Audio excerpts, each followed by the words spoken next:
ulo ko. Ano? Aayusin mo sarili mo? Oo, siyempre.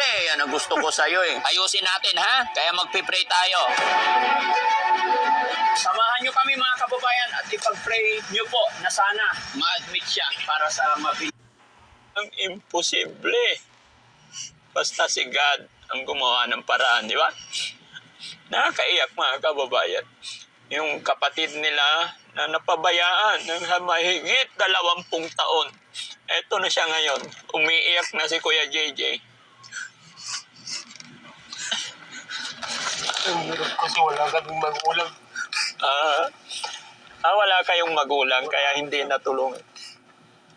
Ano na ngayon? Buti na lang kayo, sir. Nandiyan kayo. Kayo nang tumulong sa amin. Lahat-lahat. Kayo na lang na tumulong.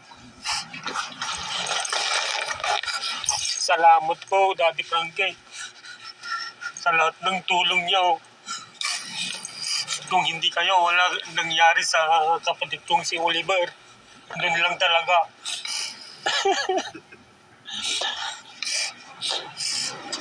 Nakakaiyak mga kababayan.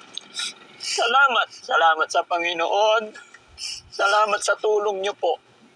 Nawa, sana po hindi kayo magsawang sumuporta sa akin, sa amin, para mas marami pa tayong matulungan.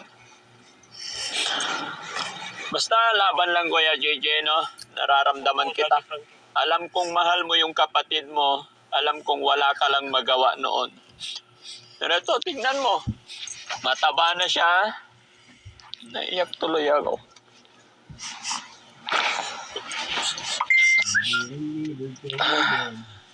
Thank you, Lord.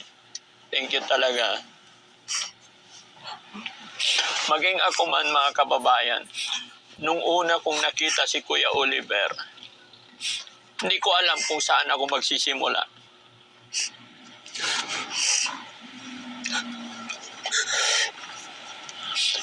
Napaka-emotional tong pagtatagpo nilang magkapatid mga kababayan.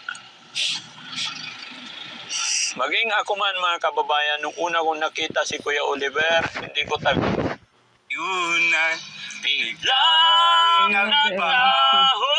Bakit kung sino pa siyang marunong magmahal, ang siyang madalas maiwan ng di alamang dahilan, sayang lang ang pagmamahal. Kaya na Kausapin mo siya. Sige, kausapin mo na. Oliver,